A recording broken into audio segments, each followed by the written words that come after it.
In today's video, I'm going over Kumihimo braiding. It's basically a form of Japanese braiding. That's my cat going crazy. So I have a really hard time saying Kumihimo. It does not roll off my tongue easily, but I do find it beautiful. You can also do jewelry with it, for example, with beads as well. Haven't done that. I bought basically the round disc. I also bought, there's a square disc that will do flat braids. This one does obviously rounded braids. Now, the funny thing is that I had bought, I bought a while back a package of, a craft package that had a whole bunch of embroidery thread, and it had these cardboard pieces in it. And I thought, okay, I thought maybe it's some sort of weird kind of bobbin to wind the thread on, and I didn't realize that actually these are Kumihimo discs as well. You can make your own. You can just cut out a piece of cardboard. You need basically 32. Okay, so these ones are numbered, but you need 32 kind of spots in it. And of course, obviously, when you start off, it's going to be tight, okay, and it's going to slowly loosen up. You don't want it to be too loose either. So I just took two different colors of green. I'm not sure if they come through the two different colors of green. Maybe I should have used two totally different colors. Let's see here. Is that showing up better? There's a light green and a dark green, basically, okay? These discs are actually kind of cool because it tells you where to set things up with what color. So for example, to get this kind of pattern on the outside, I would put the same color here, for example, two here, two there, and then the second color, let's say, if I wanted pink and green, then the green, two here, two here, two here, two here, two here, and two here, okay? So I thought, let me try it out. I did find that using the cardboard is a little bit hard on my hands. Those of you who've seen previous videos know I have arthritis, and I did find the removing and putting it back on, I could only do it for a certain amount of time. You will want, in addition to the cord, okay, an embroidery cord, you can use it, but it's very, very thin. The actual, let me take this off here. The actual cord is extremely thin, okay, so if you see it here, if I put my finger basically beside, it is a very, very thin cord, okay? But the pattern, I'm not sure if you're able to see the pattern nicely. Let's see here. Okay, so it's coming up with this pattern right here, very basic, simplistic pattern. So what I did is I took 8 threads, okay? I took 4 of the light green, all right, on either side. I took 4 of the dark green on either side. And basically, I just took them all together, knotted them at the very bottom here, okay? Because you're not going to use this, you could use the knot at the end. And then basically, I put, this is not where it started. It started with 2 at the very top here. I put the two dark green ones there, 2 dark green ones at the very bottom, okay? And then I did the same going across, 2 on this side, and directly opposite was 2 on this side.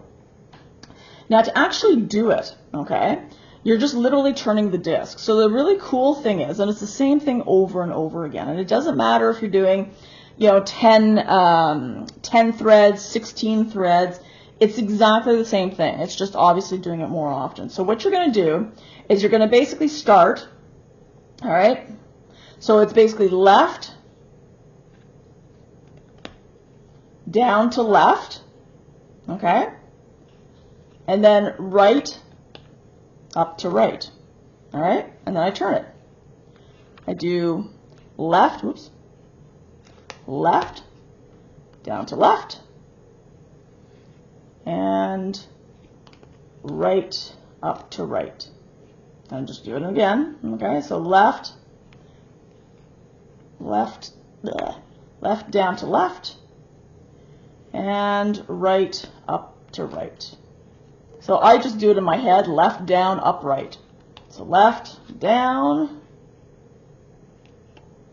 up, right.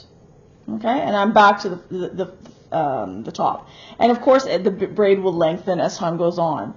Now, it is, this is not typically what you do Japanese braiding in. You'll do Japanese braiding in, well, I guess the traditional would be silk cord. I ended up buying some rayon 1mm cord. I have yet to try it, okay, because I wanted to make all my mistakes on something cheap. In the actual package that I got, so if you give me 1 second here, I'm just going to, okay, so some things you'd need for Kumihimo, obviously, is you need some sort of cord.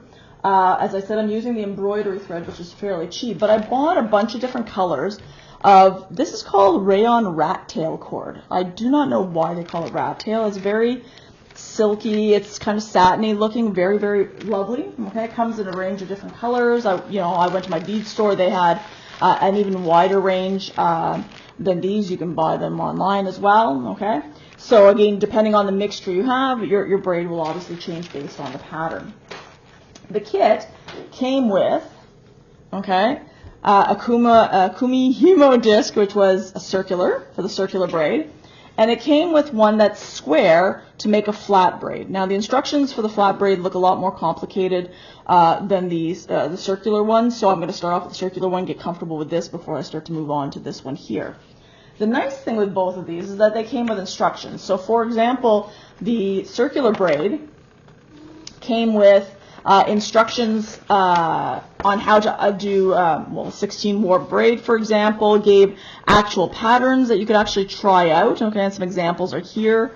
How to whipping and finishing the braid ends. So, for example, obviously you could make them quite lovely and put some ends that you would find, for example, at a bead store. Okay. And then just if you want to do an 8 warp weave, which is what I'm doing here, basically the instructions on how to do it, which is exactly what I just showed you, so it's not super complicated. It also gave tips for successful braids. So it said that basically for every inch that you want to braid, you want to make sure you have 3 inches of that particular cord. Okay, so if I want a 10-inch braid, I'm going to start off with 30 inches basically to get that 10-inch braid. Okay. And then basically it says the same thing. Use your left hand to move the stuff on the left and use your right hand to move the stuff on the right. Again, that's up to you to decide that. It suggests a weight. So for lighter threads like this one here, you want to have some kind of weight. Now I did look online. You could buy a weight by this company. I found it quite expensive for what it was. So I tried to look at home what I had. So I had here a James clip. Basically, I just put it onto the end here, and what you want is just as you're braiding it, pulls it down to keep the tension basically even. So you could have something else in the house that would work for that as well. Okay. And then it says when you want to take a break. So what they suggest is that when you take a break, and let's say we're starting here, okay, when I want to take a break, I can basically take the left one, put it up. So as soon as you see 3, you know something's not right. Right? So, okay, because I see 3 up here, that means I need the one down here, which means the second instruction was right. What am I doing? Left is not up. That's my boo-boo. Okay? But they said, actually that's true. They suggest putting it up here, so then when you put it back down, you know you're starting basically from this one here. You could put, I would be most likely to put a stitch marker myself as to where it is. But the nice thing is, and again, let's see if I can bring it close enough to see, is you can figure this out for yourself. So, let's see here. I don't know, the autofocus on this is not wonderful. Okay, so if you actually take a look, all right, you've got the dark threads here, and whatever is on top is the one that you did last. So the 2 light green ones here are on top of everything, okay? So because this is on top, the next thing, right, so it means I did this one last. It means I have to start this one. But again, if you're worried, just put a little stitch marker right here. You know that these are the next 2 that you actually want to check out, okay? They also came with the system also came with bobbins, okay? I did not know initially what these were. I've never seen these before. So basically you just kind of push them out. Hold on a sec. There we go. You push them out, all right? You will take, so let's say I take one of these, okay? All right. Put it in. All right, you start it off. All right. Okay. And then when you close it, it's now stuck. So instead of having my loose ends like this, right, because again, I just put a very small amount on because I didn't expect to braid very much. But let's say you're doing a long braid and these, get tangled and trying to figure out which it is. So you could have basically 8 of these instead, okay, kind of hanging, and then basically you can let, once you get close enough that you need to let a bit more out, you just kind of unpop it. Oops, sorry. You unpop it, you remove some, close it again. Yeah. There you go. And you're good to go to continue on. Okay? at this point, I think that that's all the basics for it. So what I wanted to do is I took, oh, hold on, I need this. Okay, so what I'm going to do is I'm going to take, I took the same two colors just to be able to compare the two different braids. Okay, and of course they're all jumbled up. So what I'm going to do is I'm going to take all of them. I'm going to line up all the ends, okay, because I've got 8 ends for, is it 8 ends I have there? Or 16, I'm going to have to check. Okay, and then I put them all together, and then I'm going to do a little knot, just like I did with this one over here, okay? And then I'm going to put the knot down the middle, and I'll come back and we'll set up the initial one there, okay? Okay, so I got all my threads here, all right? So I've got 3, 6, 8, all right? Just going to basically make a knot, pull them through, make a knot.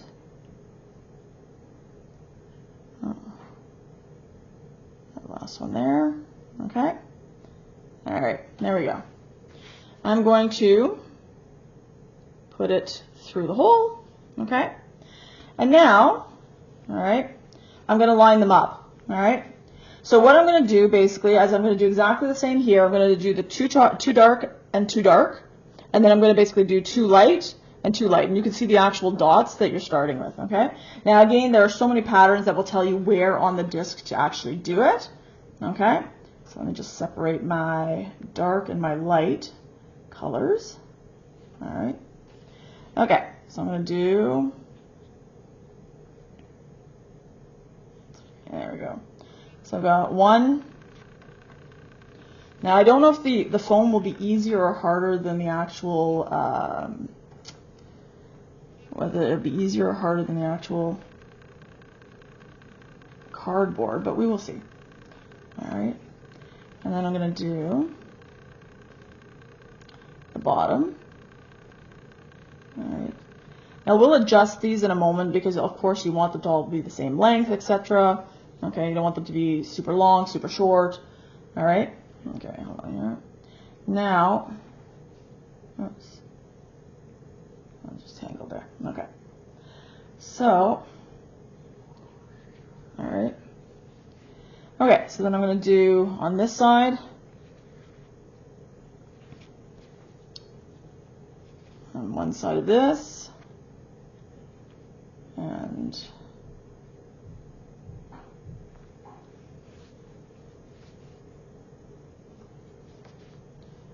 on the other side.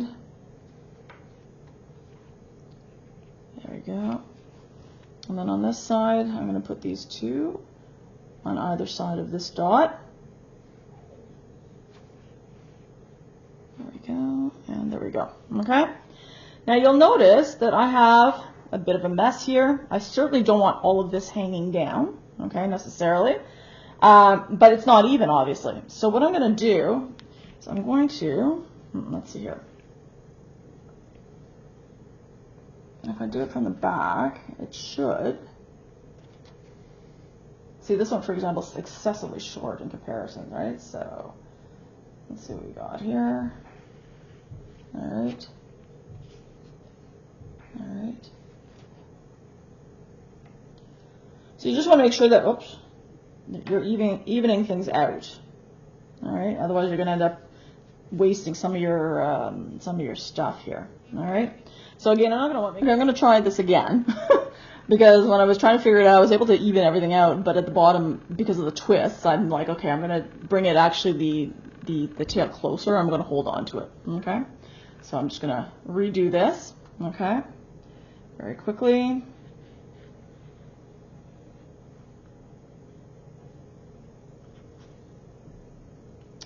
All right. Going to do a light one on this side.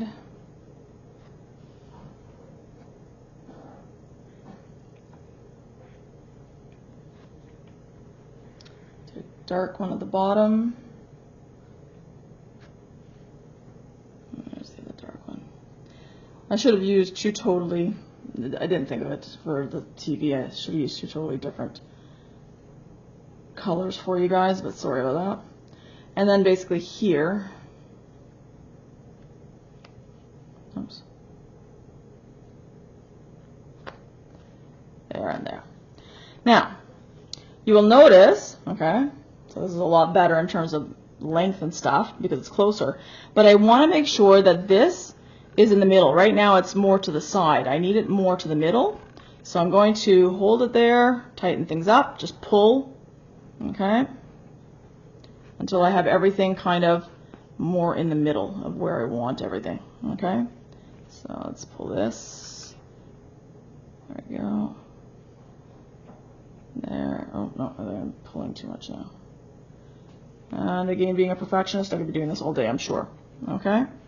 All right, good stuff. So I look down, does everything look like it's pretty much the same length? It is. All right, so let's basically, and that does not look completely, that drives me crazy. There we go. I'm gonna hold it in the center there, and just tighten.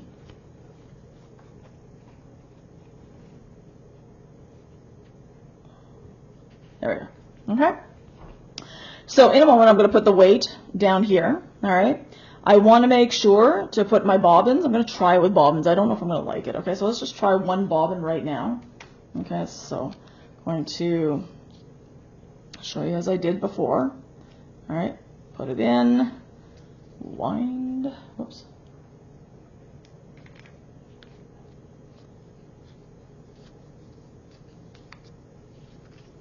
All right, okay.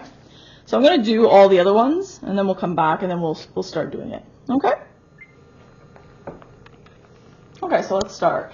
All right. Take the left. It goes down on the left side. The right goes up on the right side. Next one.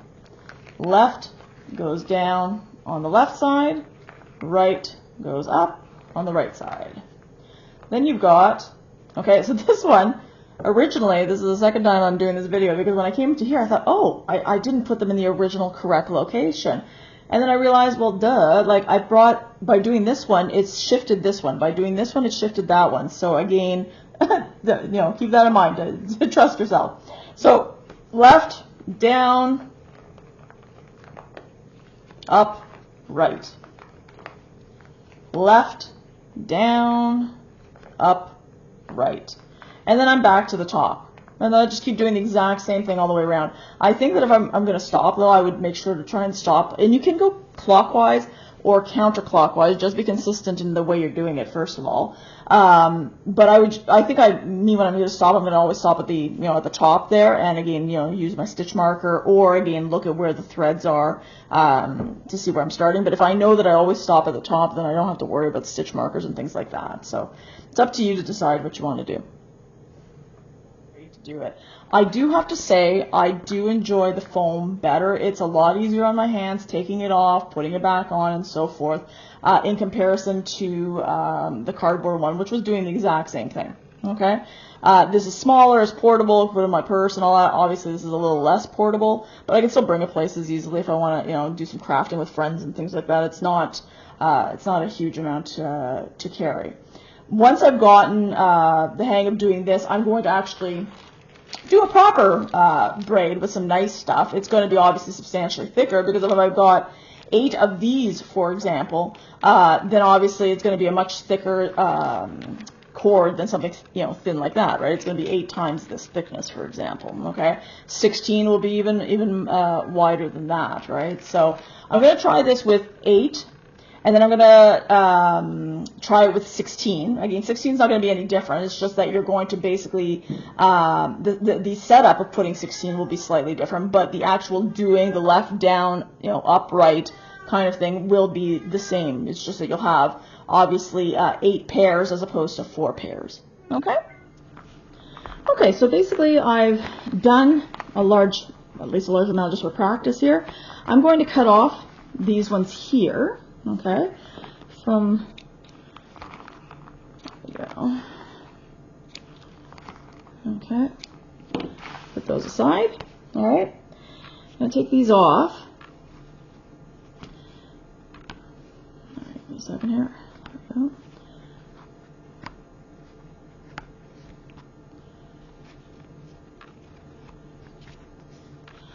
Now, there are various ways that you can finish these off, okay? I could, like the beginning here, I could actually, there we go, I could tie a knot, okay, and then have kind of like a tassel type style.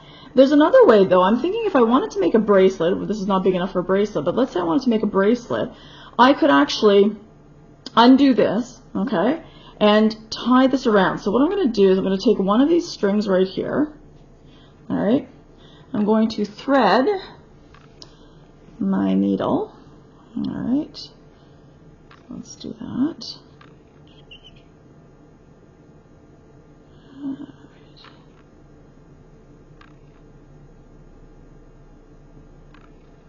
Something I hate is threading needles. As I get older, I find that my eyes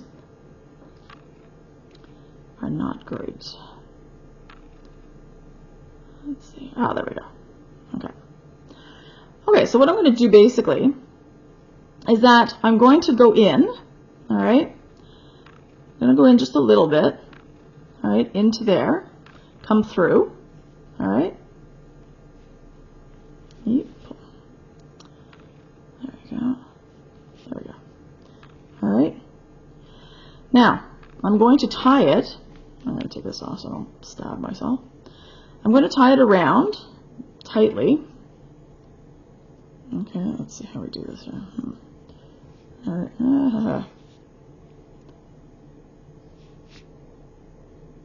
There we go. All right. It's going around tightly here. It's up to you how many wraps. I'm not sure how many wraps I need to do this. I'm thinking I should have been smart enough. I should have kept that needle on there. Okay, because this is going to cause problems. All right. So I have read about this and not necessarily done it. Okay, so once you've done it, all right, and I've wrapped it around, I'm going to go back through kind of just to secure it. All right, so let's see here. All right. Oh, I think I wrapped too many times here.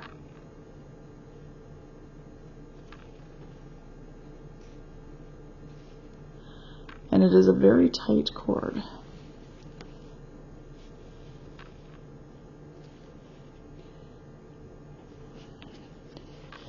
All right, hold on a second.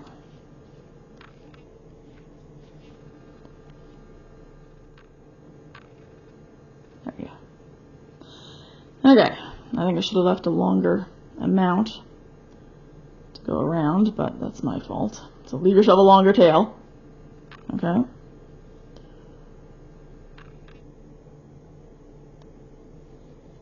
I'm just going, yeah, it looks a lot easier when you in the books. Okay, so try to wrap it around as tightly as you can around the end. All right. There we go. Okay, I'm going to go one more time. All right, as tightly as I can. All right. And then basically, I want to go through, back through into this cord here. Now, if you did an I-cord, if you've ever knitted and you did an I-cord, you know how you kind of tuck the tail in at the end there? This is so narrow that it is not exactly.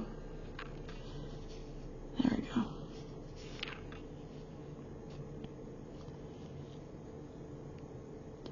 go. Okay.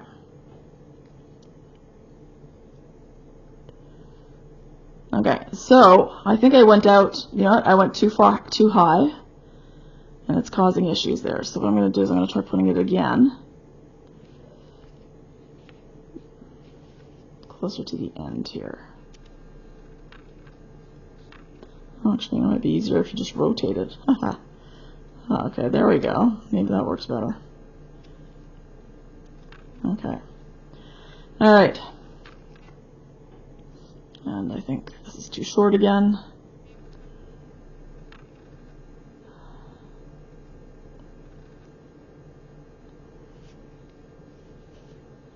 Right. So I'm going to go through bottom there. Okay, there we go. So I went through the bottom, okay, so that it would catch.